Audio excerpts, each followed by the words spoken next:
नमस्कार दोस्तों, आप सभी का हमारे YouTube चैनल प्राचीन स्टडी में हार्दिक स्वागत है।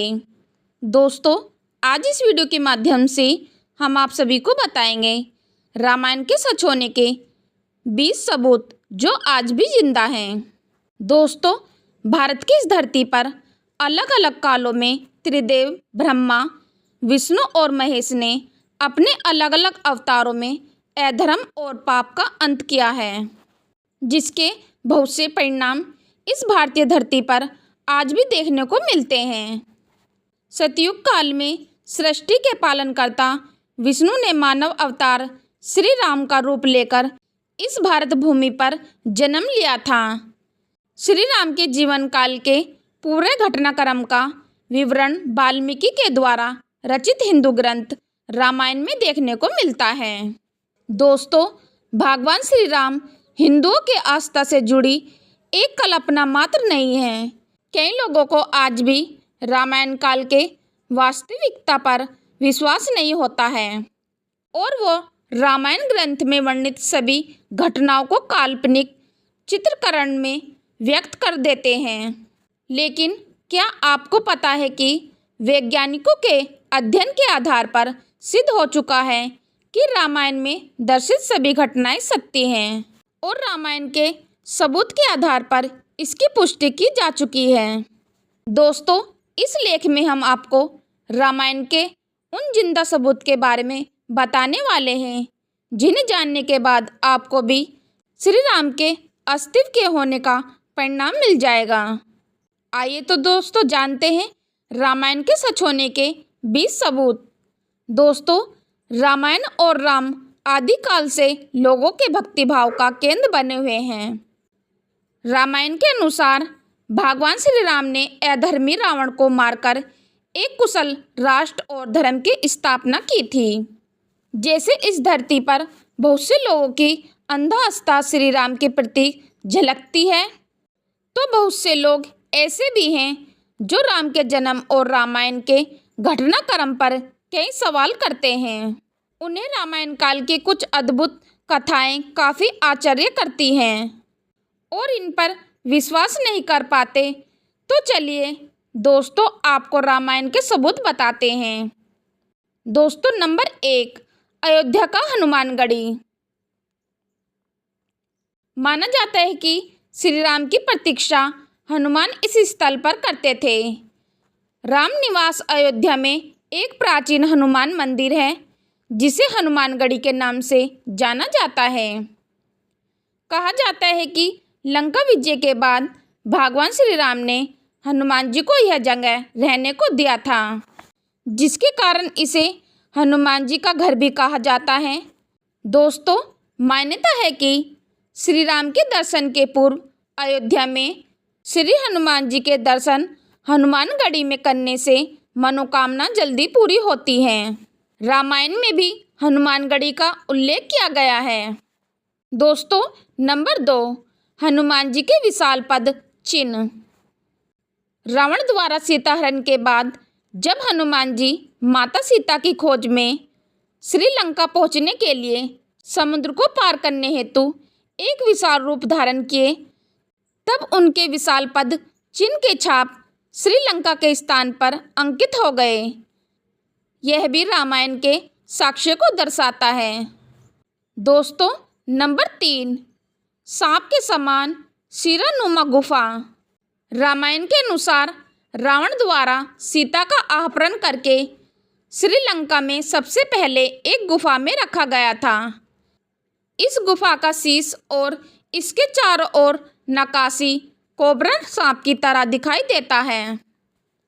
इसकी उपस्थिति भी रामायण के सबूत बताते हैं। दोस्तों, नंबर 4, रावण का महल। लंका में रावण का महल था जिसमें वह अपनी रानी मंदोदरी के साथ रहता था।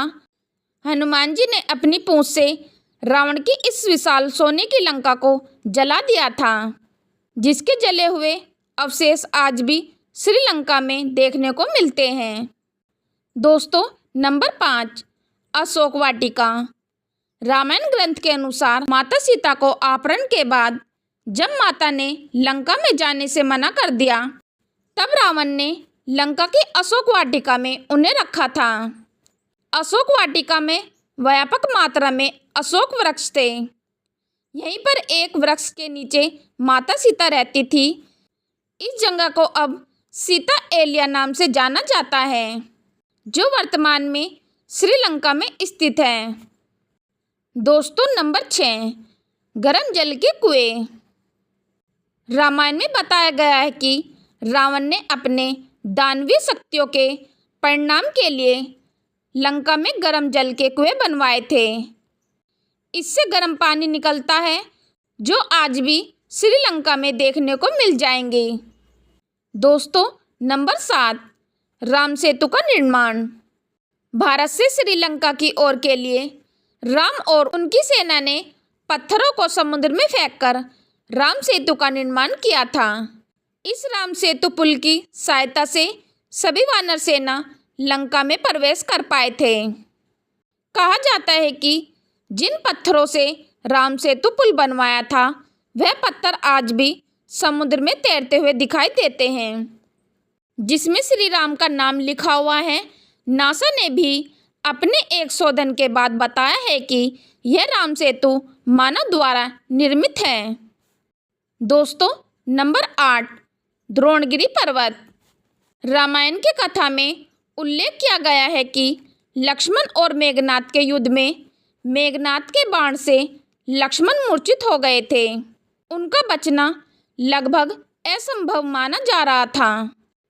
तब राजवेद सुरोन के उपाय के अनुसार द्रोणगिरी पर्वत से संजीवनी बूटी लाना था, किंतु हनुमान जी ने पूरा द्रोणगिरी पर्वत उठा ले आए, जिसमें से संजीवनी बूटी निकालकर लक्ष्मण के प्राण की रक्षा की गई। माना जाता है कि संजीवनी बूटी में इतनी शक्ति है कि वो मरने वाले व्यक्ति के प्राणों को भी बचा सकती है। लक्ष्मण जी के ठीक होने के बाद हनुमान जी ने द्रोणगिरी पर्वत उसी स्थान पर रख दिया, जो आज भी उत्तराखंड में चमोली गांव में स्थित है। दोस्तों, नंबर 9, लेपाक्षी मंदिर। सीताहरण के बाद रावण माता सीता को जिस मार्ग से लंका ले जा रहे थे, उस मार्ग पर राम भक्त जटायु ने रावण को रोकने के लिए युद्ध किया, लेकिन रावण ने जटायु के दोनों पंख काट के उन्हें गंभीर रूप से घायल कर दिया, जिसके बाद वो घायल अवस्था में श्री राम के सामने गिरे और उनकी गोद में ही अपने शरीर त्याग दिया। जिस स्थल पर जटायु गिरे, वहाँ लेपाक्षी मंदिर का निर्माण किया गया, जो आज भी आंध्र प्रदेश में देखा जा सकता है। दोस्तों, नंबर 10, पंचवटी। मान्यता है कि जब राम, लक्ष्मण और सीता वनवास के लिए निकले थे, तो वह नासिक पंचवटी जंगल में रहते थे। इस जंगल में लक्ष्मण ने रावण की बहन सुपर्णखा की नाक काट दी थी। यह पंचवटी वन आज भी नासिक में है। दोस्तों, नंबर 11, विशालकाय हाथी के अवशेष। श्रीलंका के रक्षक के रूप में रावण ने द्वार पर विशालकाय हाथियों को रखा था, जिसे हनुमान जी ने धराशायी कर दिया था। वैज्ञानिक परिणाम में लंका के स्थल के पास इतने विशालकाय हाथियों के अवशेष मिले हैं, जो सामान्य हाथियों से बहुत बड़े हैं। दोस्तों, नंबर 12, श्रीलंका की काली मिट्टी। रामायण में बताया गया है कि रावण की सोने की लंका श्रीलंका में विशाल स्तर पर फैला हुआ था, जिसे हनुमान जी ने जलाकर राख कर दिया था। इसके परिणाम का अनुमान वर्तमान में श्रीलंका में मिलने वाली काली मिट्टी से लगाया जा सकता है। आज भी बहुत से स्थलों की मिट्टी पूर्ण रूप से काली है। दोस्तों, नंबर 13, कोनेश्वर मंदिर। रामायण में उल्लेख है कि रावण ने शिव भक्ति करके भगवान शिव से 10 सिरों का वरदान मांगा था, जिसके बाद रावण ने कोनेश्वर मंदिर की स्थापना की थी, जहां आज भी रावण के आकृतियों को देखा जा सकता है। यह दुनिया का पहला ऐसा मंदिर है जहाँ रावण की कई आकृतियों को देखा जा सकता है। दोस्तों, नंबर 14, रामलिंगम शिवलिंग की स्थापना स्थल। श्री राम ने जब रावण की हत्या की तो उन पर एक ब्राह्मण हत्या का आरोप लगा, जिसे दूर करने के लिए उन्होंने भगवान शिव की आराधना की, जिसके लिए शिवजी ने उनसे 4 शिवलिंग की स्थापना करने की मांग की। तब एक शिवलिंग सीता ने बनाया, 2 शिवलिंग को हनुमान जी कैलाश से लाए और एक भगवान श्री राम ने अपने हाथों से बनाया। इस तरह 4 शिवलिंग का परिणाम रामलिंगम आज भी देखा जा सकता है। दोस्तों, नंबर 15, दिवरमपोला। श्रीलंका में स्थित वह जगह है जहाँ पर एक पेड़ के नीचे माता सीता ने श्री राम के कहने पर अपनी पतिव्रता सिद्ध करने के लिए अग्नि परीक्षा दी थी। दोस्तों, नंबर 16, कोंडाकाटुगाला। हनुमान द्वारा लंका को आग लगाने के बाद रावण द्वारा सीता को अशोक वाटिका से हटाकर कोंडाकाटुगाला गुफा में सर रख दिया गया था, जहाँ कई ऐसे परिणाम मिले हैं जो रावण के महल को जाने वाली गुफाओं से मिलते जुलते हैं। दोस्तों, नंबर 17, सुग्रीव की गुफा। कर्नाटक के हम्पी शहर में एक किष्किंधा पर्वत थी, जहाँ 2 वानर भाई सुग्रीव और बाली की गुफा और साम्राज्य था। यहीं पर सुग्रीव को श्री राम ने अपने अधर्मी भाई बाली से मुक्ति दिलाई थी। इसके कई साक्ष्य आज भी देखने को मिल जाएंगे। दोस्तों, नंबर 18, शिवरी नारायण। रामायण के अनुसार अपने वनवास के दौरान छत्तीसगढ़ के शिवरी नारायण में श्री राम की भेंट उनकी भक्तनी सबरी से हुई थी, जिनके झूठे बेर श्री राम ने खाए थे। शिवरी नारायण में राम के आने के परिणाम आज भी देखने को मिल जाएंगे। सबरी और नारायण के नाम पर ही इस जगह का नाम शिवरी नारायण रखा गया। दोस्तों, नंबर 19, जानकी मंदिर। यह नेपाल के जनकपुर शहर में स्थित है, जहाँ पर माता सीता का जन्म हुआ। उन्हीं के नाम पर यह जानकी मंदिर का निर्माण किया गया, जहाँ पर आज भी लाखों लोगों का आना जाना है। दोस्तों, नंबर 20, पानी में तैरते पत्थर। सुनामी के बाद समुद्र में अलग अलग स्थलों पर भी तैरते हुए दिखाई देते हैं, जो रामायण के सच होने के सबूत को खूबी दर्शाते हैं।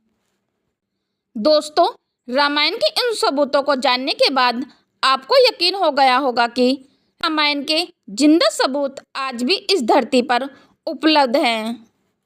दोस्तों, इस लेख को पढ़ने के बाद उम्मीद है कि जिन लोगों को भी श्री राम के अस्तित्व को लेकर संदेह था, वो दूर हो गया होगा।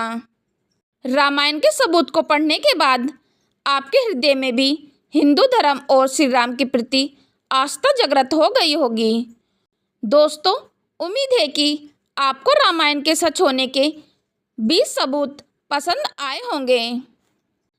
दोस्तों, आपको ये लेख पसंद आया हो तो अपने विचार कमेंट बॉक्स में लिखकर हमसे ज़रूर साझा करें। धन्यवाद दोस्तों। आज की वीडियो में बस इतना ही। दोस्तों, आप सभी को मेरी जानकारी कैसी लगी नीचे कमेंट बॉक्स में अवश्य बताएं। यदि दोस्तों आप हमारे चैनल पर पहली बार आए हो तो चैनल को सब्सक्राइब और वीडियो को लाइक कमेंट अवश्य कर दें। चलो तो दोस्तों, मिलते हैं फिर नेक्स्ट वीडियो में नए ज्ञान के साथ। हम लेते हैं आपसे विदा। धन्यवाद।